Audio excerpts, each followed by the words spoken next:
দর্শক, উপদেষ্টা আসিফ মাহমুদ সজীব ভুঁইয়ার কয়টি অস্ত্র, বৈধ অস্ত্র, লাইসেন্স করা অস্ত্র, সেই অস্ত্রের সংখ্যা কত? একটি কি পিস্তল নাকি একাধিক অস্ত্রের লাইসেন্স তিনি নিয়েছেন?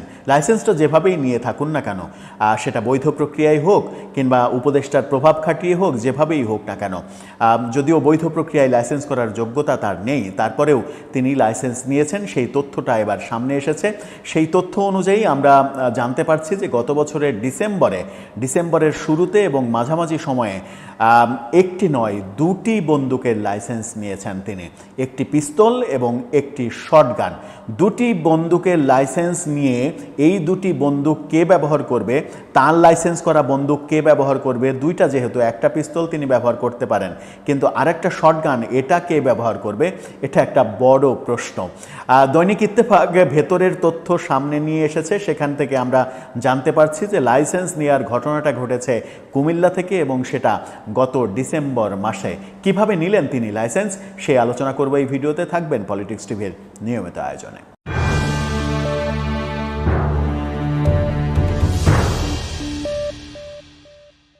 দর্শক, পলিটিক্স টিভির নিয়মিত ভিডিওগুলো স্পন্সর করছে প্রজাপতি.টিভি, নতুন ওটিটি প্ল্যাটফর্ম। আপনারা চাইলে ইউটিউবে, ফেসবুকে, ইনস্টাগ্রামে, টিকটকে দেখে নিতে পারেন। ডেসক্রিপশন বক্সে লিঙ্ক দেওয়া থাকবে, সেখান থেকেও আপনারা দেখে নিতে পারেন প্রজাপতির কার্যক্রম। চলে যাচ্ছি মূল ভিডিওতে। বলছিলাম, উপদেষ্টা আসিফ মাহমুদ সজীব ভুঁইয়ার অস্ত্র একটি নয়, দুটি অস্ত্রের লাইসেন্স নিয়েছেন তিনি। একটি অস্ত্রের লাইসেন্স নিয়েছেন 15 ডিসেম্বর, আরেকটির লাইসেন্স নিয়েছেন 3রা ডিসেম্বর, অর্থাৎ ডিসেম্বরের 3 এবং 15 তারিখে দুটি অস্ত্রের পৃথক পৃথক লাইসেন্স তিনি নিয়েছেন। 15 ডিসেম্বর 1254 লাইসেন্স নাম্বার, সেই লাইসেন্সটা পিস্তলের লাইসেন্স, সেই পিস্তলের লাইসেন্স তিনি নিয়েছেন 15 ডিসেম্বর। এর আগে ডিসেম্বরের 3 তারিখে তিনি নিয়েছেন শটগানের লাইসেন্স, শটগানের লাইসেন্স নাম্বার 1691। দৈনিক ইত্তেফাক যে শিরোনামটা করেছে, সেই শিরোনামটা আপনারা দেখে নিতে পারেন। সেই শিরোনামে বলা হচ্ছে, উপদেষ্টা আসিফের দুটি অস্ত্রের লাইসেন্স কুমিল্লা থেকে ইস্যু করা। সেখানে যেটা বলা হচ্ছে যে অস্ত্র আইনে বলা হয়েছে ব্যক্তিগত অস্ত্রের লাইসেন্স পাওয়ার জন্য বয়স 30 থেকে 70 বছর থাকতে হবে, কিন্তু আসিফ মাহমুদ সজীব ভুঁইয়ার বয়স যখন নিয়েছেন তখন 25 বছর 11 মাস 18 দিন। এছাড়া পিস্তল, রিভলভার ও রাইফেলের ক্ষেত্রে আবেদনের আগের 3 বছর ধারাবাহিকভাবে 3 লাখ টাকার আয়কর দিতে হয় এবং শটগানের জন্য 1 লাখ টাকা আয়কর দিতে হয়। কিন্তু উপদেষ্টার পদ বিবেচনায় এই বিশেষ নিয়মকানুনগুলো গ্রাহ্য করা হয়নি, নিয়মকানুনগুলো প্রযোজ্য হয়নি। উপদেষ্টার পদ হিসেবে তাকে বিশেষভাবে এই অস্ত্রের লাইসেন্স দেওয়া হয়েছে, এমন তথ্য ইত্তেফাক নিশ্চিত করছে।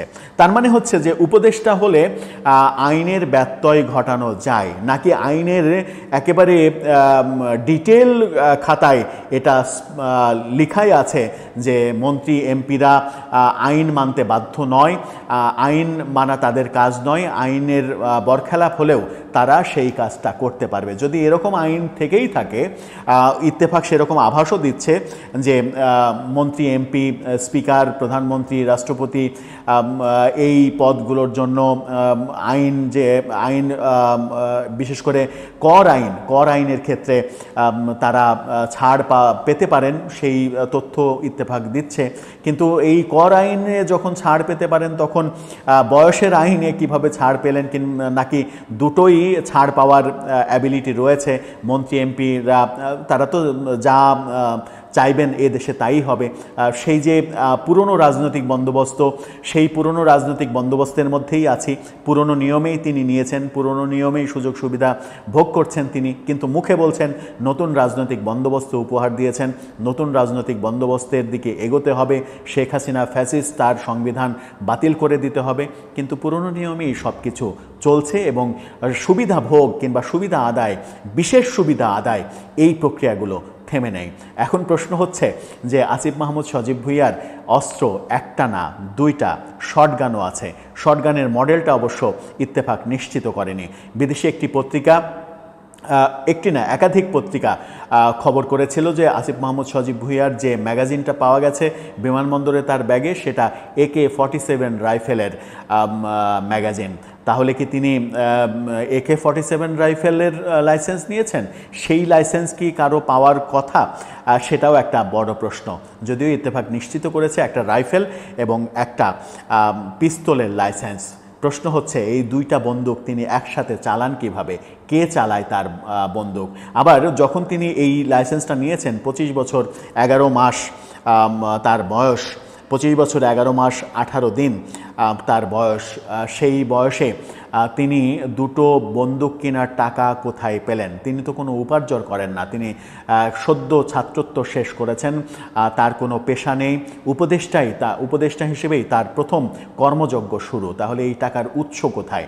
নাকি এই লাইসেন্সের পিস্তল রাইফেল এ দুটো কেউ উপহার দিয়েছে তাকে? প্রশ্ন অনেক প্রশ্ন সামনে আসবে। এত প্রশ্ন সামনে আসতো না যদি আমরা নতুন রাজনৈতিক বন্দোবস্তের প্রত্যাশা না করতাম। সব কিছুই চলছে পুরনো বন্দোবস্তে, কিন্তু কথার ফুলঝুরি সাজাচ্ছি আমরা নতুন রাজনৈতিক বন্দোবস্তের। এটাই এক ধরনের হিপোক্রেসি, এটাই এক ধরনের দ্বিচারিতা, এটাই এক ধরনের স্ববিরোধিতা।